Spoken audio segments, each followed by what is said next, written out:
Yes. I sat there rooting for the young lady as she ran the obstacle course, looking at the upcoming one that was new, and she was going to be the first one to try it. I almost felt that she could do it, and I even held my breath as I watched her plunge into the water. She had failed. Hey, this is MichelleSpiva, and I want to welcome you to today's podcast of Wisdom Smack. Mwah! So join me, your practical priestess of wisdom, as we get into why we need obstacles in our lives. I'll see you on the flip.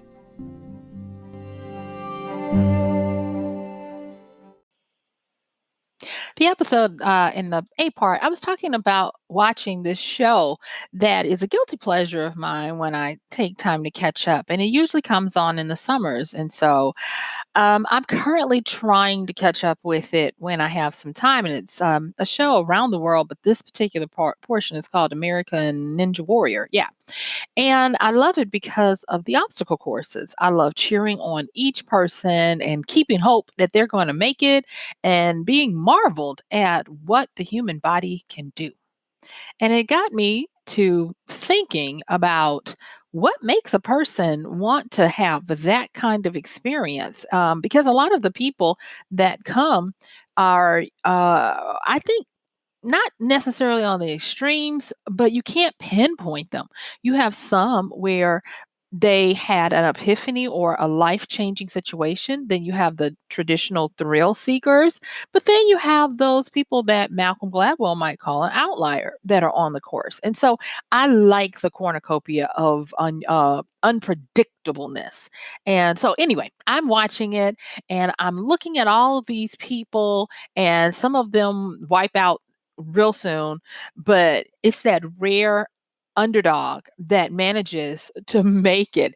And the announcers, they are such great hype men. They hype them up, they keep them going, and they make for an exciting duo on the sidelines. And so, anyway, I'm watching it, and as you would know, a wisdom smack appears in my conscious. And I'm like, oh. And so let's get into why we all need obstacles in our lives. Okay. All right. So, what I'm going to be talking to you guys about today is a wisdom's life skill, wisdom life advice that you can use to help you get out of slumps, to help you keep going, to help you break biases and prejudices, and to even help you to change your life at will. And so I think it's really great. And I'm going to do something at the top. I'm going to just tell you the big wisdom smack up front, and then we're going to unpack it. How about that? Okay, cool. I'm imagining you guys saying yes in my mind. If I'm wrong, I'm sorry. But no, I'm not. Forgive me. Oh, that one is bad. I apologize. Yeah, I used to have a friend's mom who would always say if you said I'm sorry, she would say, I'm robot, pleased to meet you. And so no, I'm not sorry. I just apologize. Okay. So anyway, back on track.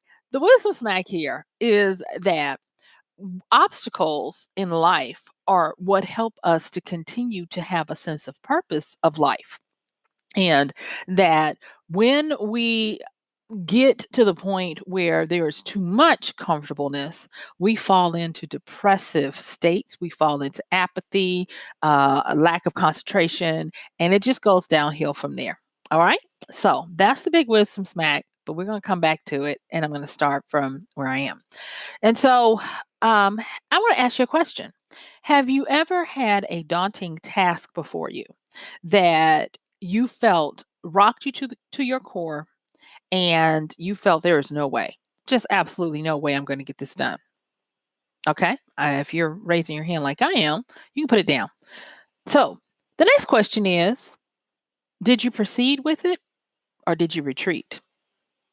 And I'm going to ask that, proceed or retreat, even if you proceeded because you felt like you had the necessary skills, or even if you retreated because you felt like you needed to get more resources. So just, did you proceed or did you retreat?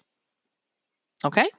All right. So now that we've gone through that and I've got that hopefully set up in your mind, let's go into this whole obstacle course thing. For one, obstacle courses, and I'm using that just broadly now. I'm not talking about a specific obstacle course that's been set up and pre-planned.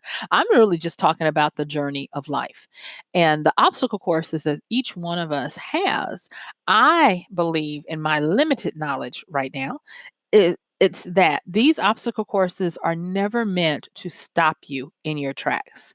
They are meant for you to continue to grow, continue to expand, continue to know, and continue to remember. All right. So let me tell you another quick little myth story, whatever you want to call it, and it has to do with ancient Egyptian mythology, and it deals with Aset and Asur, and you might know them from their Greek adopted names as Isis and Osiris. Okay, but I'm going to use Aset and Asur. Aset is Isis, the female. Asur is her cohort, brother, well, husband, whatever you want to call it, um, Asur. Okay. So, for some reason, I don't understand why they say Set is Asur's brother, but not Isis's. I mean, not Aset's brother, but don't get me wrong on that. So anyway, let me start my story, y'all. Okay.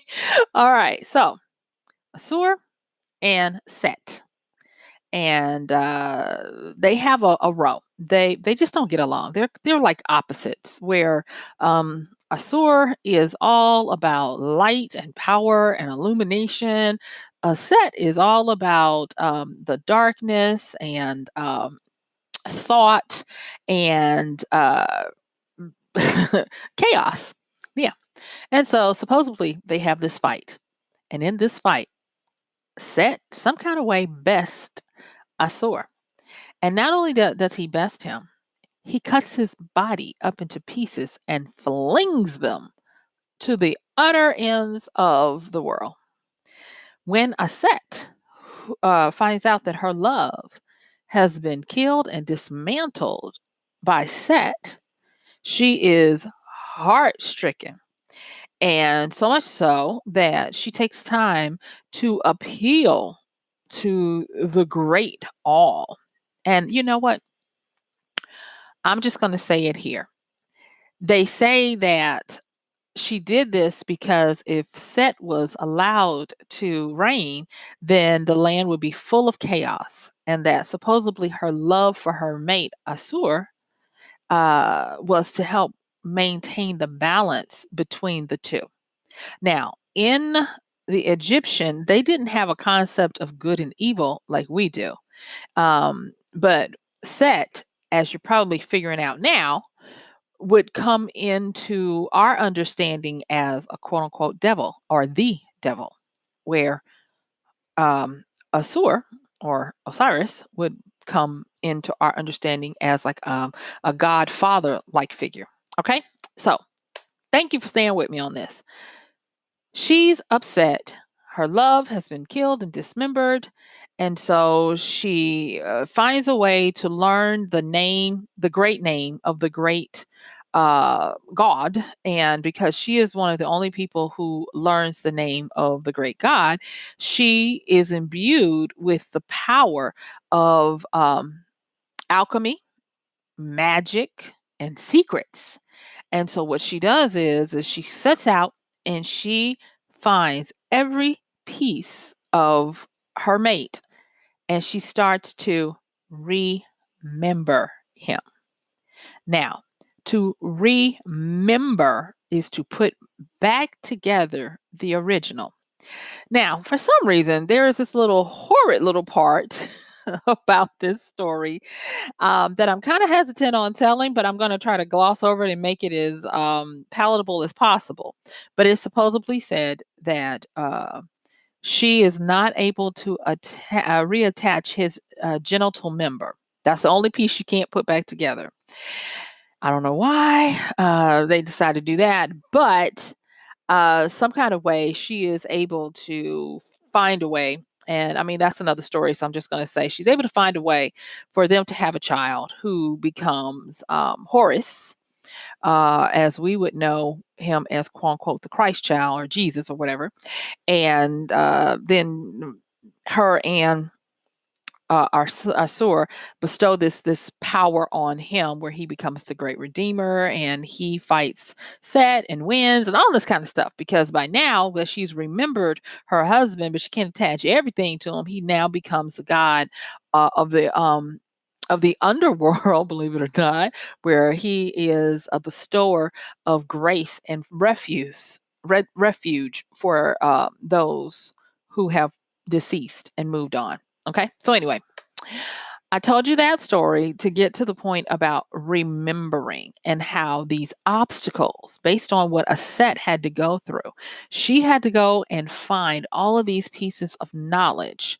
And then she took these pieces and had to remember them for her to have something else.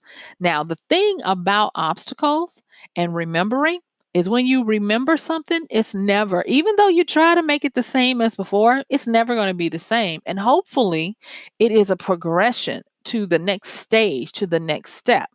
Now, let me hop back over to my story from the A part where I talked about American Ninja Warrior. And one of the things that I also noticed about these obstacle courses is that most of the competitors, no matter what city they compete in, because they have different obstacles in each city, they all come. And I started trying to figure out, well, why are they always there? Besides trying to clap and be supportive. And I would look sometime at what they were doing, especially if, they were just observing. A lot of times they are there so that they can remember the course for themselves and they can learn. When there are new courses, I've noticed, and it might be an editing trick or whatever, but I've noticed that the newer people, the inexperienced or the quote unquote low ranking in whatever way they rank their warriors, go first and they wipe out. And, I noticed that the all stars and the big, talent, they are still there clapping them on and watching as well. And what I realized is that these obstacles, whenever they see people going through them, they are learning through every mistake as well as through every success. So that by the time the experienced course runners go up and go through the obstacle, they have now successfully avoided every little trap that they noticed before. And then you can also see like a little evolution of how they deal with an obstacle. So, like for instance, there's this obstacle and they have to hop, hop, hop with their fingers, and then there's a reverse catch or whatever. Depending on how some of the others have run it, some of them will try to save their strength on other obstacles to get through them as fast as possible so they can devote time on the fourth little piece of this one obstacle to allow them to have longer grip strength so that they can reach out while still holding their body on the previous one to find purchase before moving. When everybody else has just tried to hop without success, they learn through everybody's hops and different ways of trying to hop to a blind spot, such that they know now, conserve my energy, hold on, reach out, do this and do that. And it's an amazing process to watch because you can quickly see the turnaround of how they now adapt what they have observed to put into practice. Okay, so now I want to talk about a little bit about your observation skills. I'm actually working on a podcast about observation, a little mini training on things that you would want to do to up your observation game. Okay, because there's a lot going on with observation. It just really is. It's like an endless well. So, but in this context of observation, I want to just say this. When you are running your race and you meet with an obstacle that looks unformidable, it looks like, oh, there's no way. You have to start figuring out how things are done. That is one of the wisdom smacks that I got from watching a few episodes of American Ninja Warrior, is that these people on the sidelines are watching to figure out how things are done. And it's usually a puzzle to be cracked or solved. It is a code to be cracked.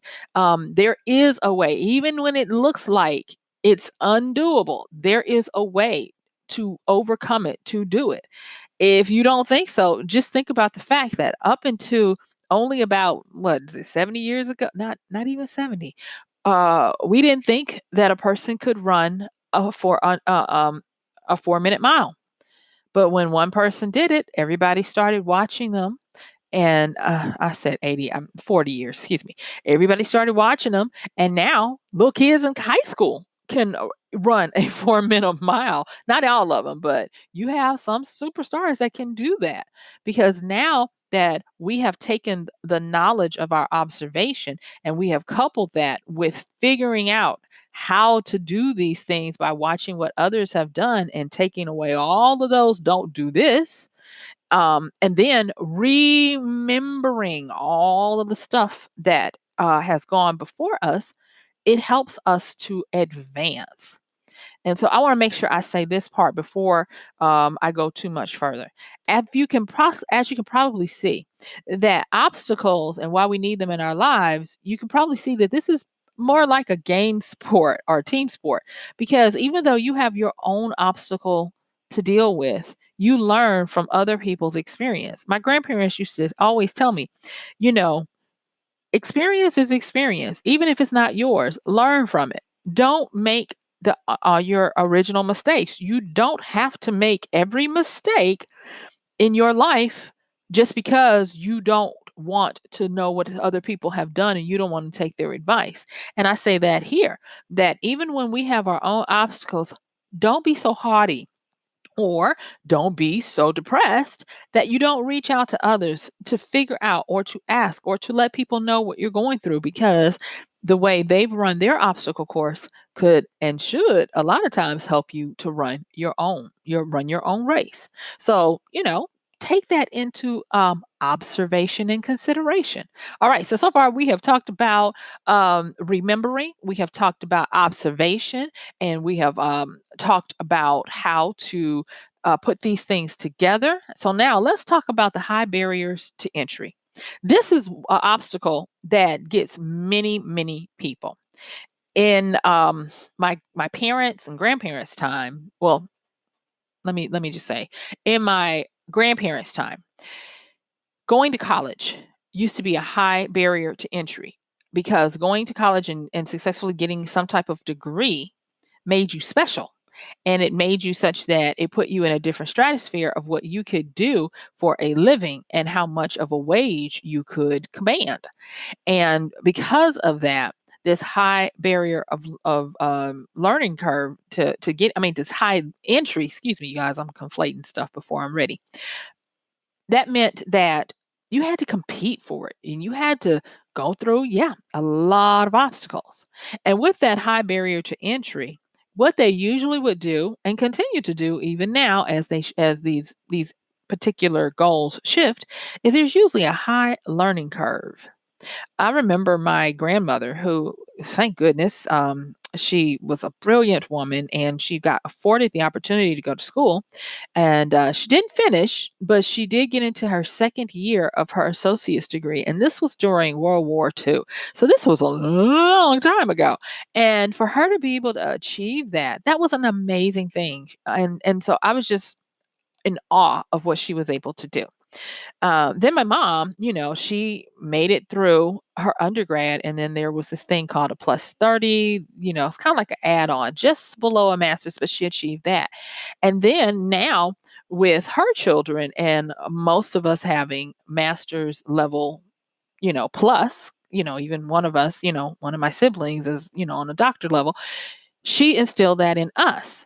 But with each new level, there was a high barrier to entry, whether it was an application fee or whether it was the strenuous tests that you had to take and continue to excel in the programs to advance and to get your marks and to be able to fulfill the requirements of the degree program. It just got higher and higher. And I remember my mom telling us things like, she was like, you have to be willing to do what no one else wants to do or can do to have what no one else can have. And I was just like, okay. And so we went for it and we achieved it. And now that pendulum has shifted to where instead of the high barrier of entry being education, the high barrier of entry today, and let's just face it, is knowing how to generate income on your own. I'm just going to tell you guys, we need obstacles in our life because they help us to not only sustain and thrive, but they help us to excel, grow, and help others. And I was talking with one of my siblings last night, and he was talking to me about some of the stuff that he's needing to do with his company because it has outgrown its current location and all of the new stuff that is making him have to stretch, because when you get to a certain level in your company and your employees and stuff, it makes it where it's a whole new game. And we were just talking, and he was talking about, yep, these obstacles. And it was just really good to have a sibling who understands what I do, as a business owner as well. But his, of course, is larger than mine. And understanding all of this stuff that we're not forced to do, but if we don't do it, we are not going to be able to not contain, but maintain our growth. So when you are looking at what you want to do, and when you are thinking, oh, I'm going to do this, I'm going to do that, I want to first tell you the wisdom is this: you are not going to have a smooth terrain. It is going to be filled with potholes, pits, ambushes, obstacles, mountains, blockages. And then you're going to have to remember who you are. Yep. Because when you gather all the pieces that make you, you're going to put them together and they're never going to be the same again, but you're going to be different because the person who started the race is not the person who finishes the race. The person who finishes the race is always more knowledgeable and wiser for having gone through those obstacles and learned how to do those. And then after that, you've got to make sure that you have good observatory skills. You got to not only learn from your own wisdom, but from the wisdom of others to figure out all of those things that you should not do. Remember, we've talked many times about inversion strategy, where instead of looking for the goal, you look for mitigating the things that could go wrong, and you have a higher percentage of being able to get your goal. That applies here too. And then we've just talked about the high barrier of entry. And with that comes a high learning curve. Now, this is another thing that I want to say about this high barrier of entry before I talk about the last piece and that I want to talk about today. And with this high barrier of entry, you need to understand that too many times people get in their feelings and they get turned around. And the reason why I believe now is because people have a certain options, go tos, never fails that they like to rely on. And if you don't watch it, you will gather or assemble a small pot of options. And when those options don't work, you'll start to tell yourself, well, this is insurmountable. I can't do this. I mean, come on, let's face it, we all have. I mean, I remember going through my schooling. A lot of my obstacles had to deal with money, and I was like, "This is just insurmountable." And I had to stretch and grow and understand that thing. Remember what I talked about?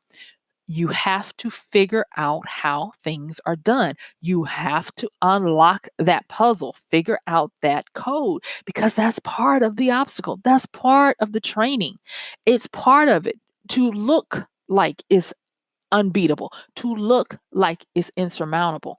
But we are able to do these things. We're able to figure out how stuff is done. We're able to watch others, learn from others to unlock the way we're going to go through that obstacle course, okay? And not fall in water. And so I want to warn here that be careful, because especially when you're in this part where you're facing the obstacle, especially when it's a high barrier to entry and it's something that you've never done before, yeah, be sure to remember, be sure to observe, be sure to understand, that you have got to be a different person, and understand that you have got to expand your options, expand the way you consider something, and expand past the point of feeling overwhelmed by too many options.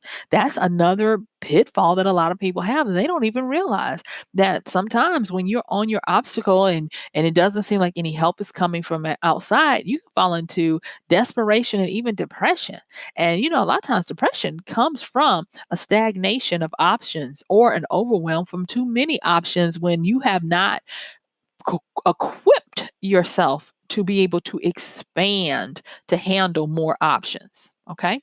And so now, in my last few minutes, I want to talk a little bit about this, because a lot of people are not cognizant that this can trip you up and keep you from reaching your goals. And that is biases and prejudices. And I bring that up because if you are a person where, say, for instance, when your high barrier to entries come by, you retreat. Remember that first question I asked? It was a setup. I was coming back to it. Haha. And so you keep retreating. What ends up happening is that you limit your exposure and your experiences. And because you go back to the baby pool, you go back to the obstacle course that's made for the kiddos, and you think you're doing something because you know when to hop, you know when to swerve. You think you've got this whole thing figured out. Lo and behold, you have handicapped yourself to the point where your fears look like friends. And that's the problem that a lot of people have, is that their own fears look like they're comforting friends, and they keep them in this low level obstacle course where if you see someone doing something that you're not doing, you tell them that's not possible, don't do that, and you think you're giving them sage wisdom. When all it is it's your fear speaking out, and you become biased, especially if you see someone who doesn't look like you. And when I say look like you, that could be physical phenomena, any kind of whatever, station, status, whatever. And you think, well, there's no way, because I didn't do that. I didn't, so definitely they're not supposed to do it. Be careful of that, because it only hurts you. One of the issues that people don't understand is that if you are going to live and walk and run the race that is appointed for your life, that life is going to demand that you get outside of your comfort zone, whether it be location wise, idea wise, understanding wise, education wise, or any of the other wises. You're going to have to get out, and you're going to have to expand your exposure and expand your experiences. There is a reason why geographically here in the United States, you tend to have people who are more accepting of new experiences and new things around the coast. And it's because geographically, the coast are where the first contacts to external sources happen. And so, for those people to be able to survive and live on those coasts, they have to open up their understanding and their ability to handle those obstacles and those tensions and stresses. So, they tend to be more open. Now, that's not categorically, but for the most part. Whereas the more insular you get, people get more insulated. They can end up being able to choose that they only want to have people that have had the same type of experience and exposures as they do. They want to make sure that culturally they are quote unquote compatible, where they tend to believe the same way and want the same things. And then that becomes their codex of right and wrong. And thus, they don't realize that they have a huge amount of fear that is masquerading as a friend that makes them think that they can control their environments and thus control everybody's environments, when they don't understand that what they're really doing is is constructing invisible walls like the wall of China, where when they're forced to finally come out from behind their wall, they see that the environment has left them by eons ago. And that's why I wanted to make sure I gave this wisdom smack today, because you need obstacles in your life. If you can't remember the last time you came up against a foe hindering you to what you wanted in life, then yeah, you might have this issue. If you cannot remember the last time you were in a place of total uncomfortableness where you had to figure out how things were done, you had to up your learning to be able to compete, and you had to step outside of your comfort zone to consider people, places, things, and resources that you would have never considered before, then yeah, you probably are on the kiddie course instead of the big people's course of your obstacles of life. I know that was harsh, but you got to deal with it. So, guess what? Yep, my time is up. I sure do want to thank you for yours. This has been Michelle Spiva with another podcast of Wisdom Smack. Mwah. So, join me, your practical priestess of wisdom, tomorrow as we continue to dig into these wonderful wisdom smacks. Thank you so much. Check the show notes, and I'll see you tomorrow. Bye.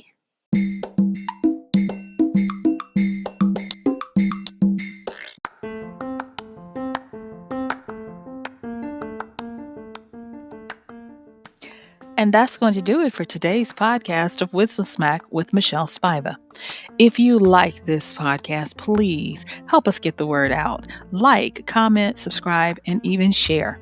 And if you really like it, please help us continue to get the word out by considering using this show's link for Amazon. So when you want to go to Amazon and you do all of your general shopping, please use MichelleSpiva.com/AMZ.